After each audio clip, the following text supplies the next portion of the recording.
Here's a piece of mounted paper similar to the surface of the painting, Luca.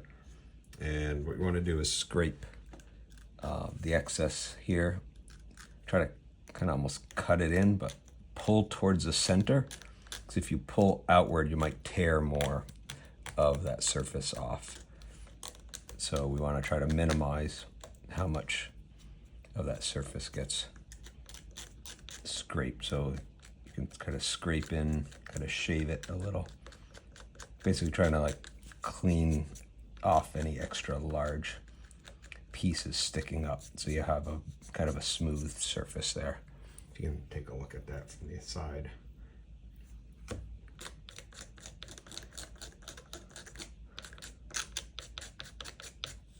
All right.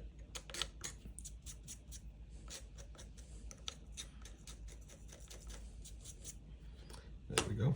And don't worry if you like scratch tiny little scratches on the outer edge. The painting's varnished, so it's protecting most of the paint.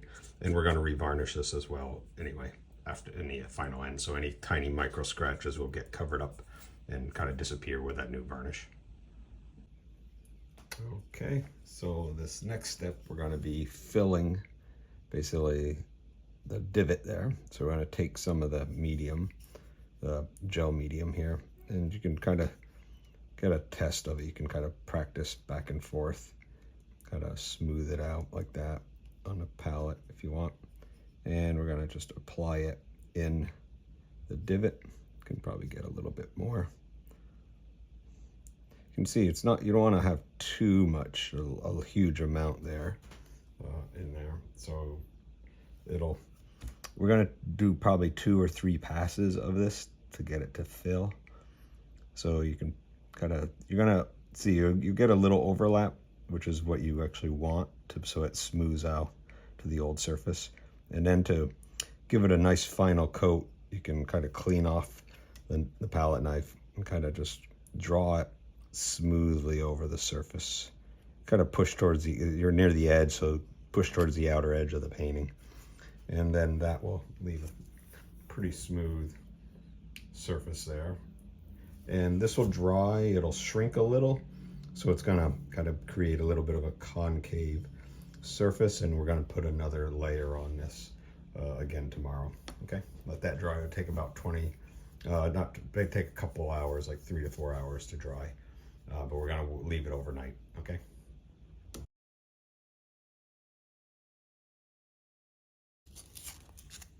Okay, now with the gel dry for the first time, we're gonna do a very light sanding here, very little bit of paper, and try to flex it so that the curvature of the paper gets, so when you push down, it doesn't stay overly flat and touch other areas.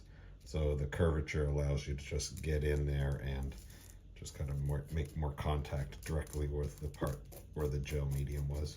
And just very lightly, need very little sanding, just enough to get any really large bumps, high bumps, I should say, off the surface. And then when that's done, we'll put another coat of gel on here.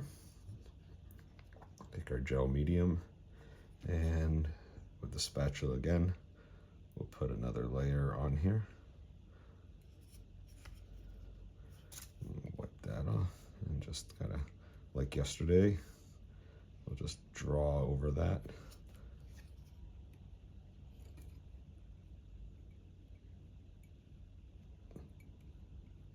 And there's our second coat of filler. There we go. All right, we'll let that dry again for another half a day at least, okay? Okay, Luca, for this part now, we're gonna mix up the oil paint. We've got some of the Gamsol here. We pour just like barely, like maybe a teaspoon into there, into the extra cup. And these are the colors. We got a cool gray here. We're gonna squeeze out a little bit of that on one side. This will help you mix the colors. So what we're going to do, and this is also a warm gray. It's a dark warm gray on the small tube. And there's another warm gray, which is this guy, the Rembrandt color. This one's a little more brown, so each manufacturer kind of runs a little different with their colors. And then we've got this bluish blue-gray here. So these are actually some of the colors that I used in the painting, so we can actually match the pigments. I don't know exactly what I used in that area, so we're just gonna have to do some guesswork here. But the idea here is kind of dampen the brush just a little bit, wipe off some of the excess, just so that it's moist, and then we can mix up.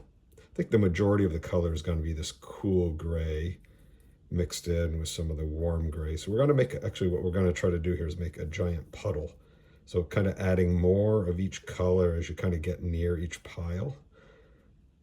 So that way you can actually have a broad range. So if you see, you have like a continuous kind of value range. So when you're trying to match colors onto the painting, you can kind of try it, see if you need to go lighter, darker, or in this case, we're going to add some kind of blue, some of that blue-gray into some of this area here. See if that's, you might have to get a little bit more into there. And then on the other side, kind of warm. You can see I'm keeping the brush kind of dirty. So it's mixing up tremendous amount of color and pigment in here.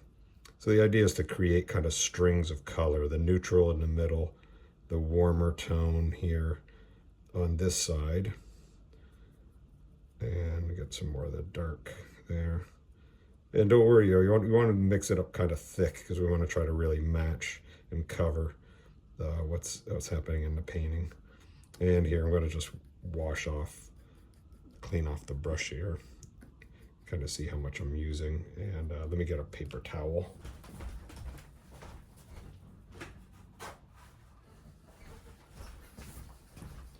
There we go, so you can kind of like wipe it off with a paper towel here.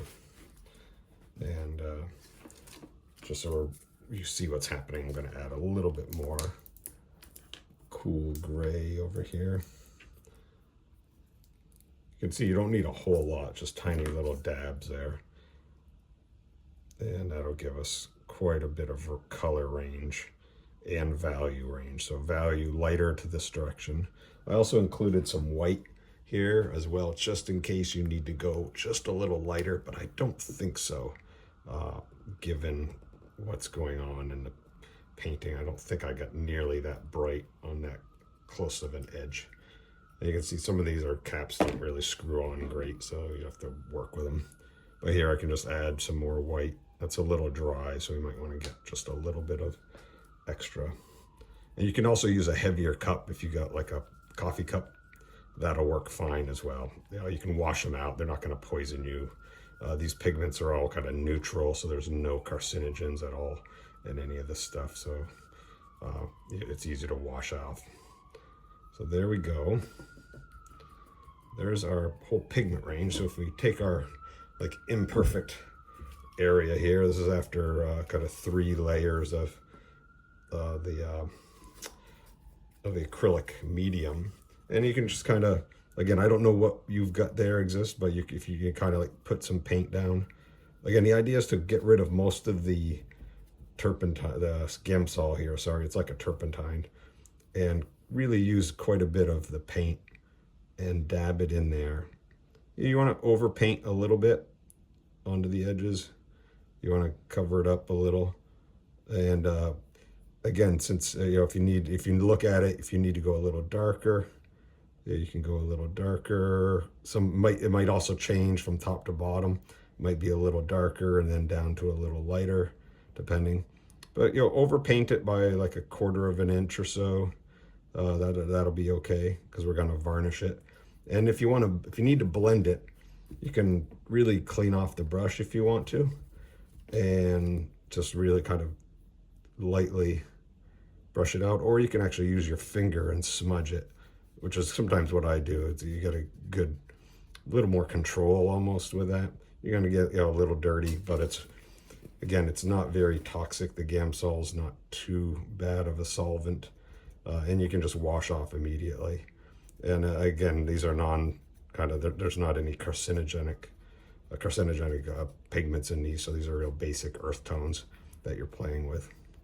And kind of just, make sure you add plenty of paint on there when you finally get the color or the value and the temperature being the blue to the warm brown that you want. Make sure it's loaded up there pretty good.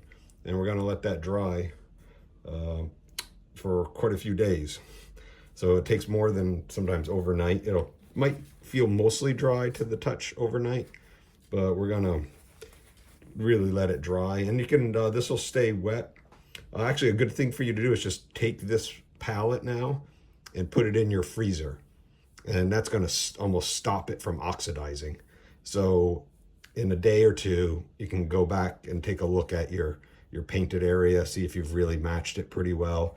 And then you can pull this palette out of the freezer, let it warm up about 5 minutes, and then you can add, the paint will be still really wet and you can add some more to it that way.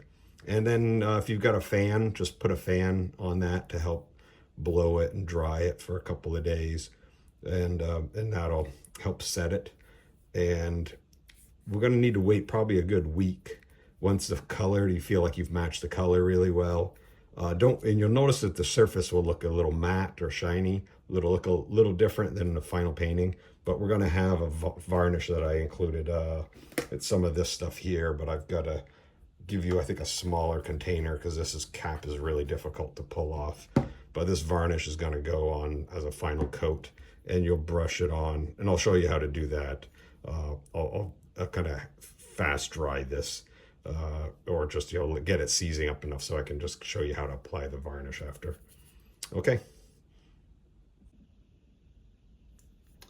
Luca, now that the paint is dry, we can wait it about a week or so for it to dry. We can now put on the final varnish. So I'll probably send it in a different container because this little thing is going to leak, but I'll mark it as varnish. And you kind of dip your brush in. And again, using a palette, just like brush off any large excess. We're going to be a little wet with it in the application. So let me see if I can zoom in here a little bit better. I know you're not going to be able to see very well how that goes on, but there we go. We can probably see that a little.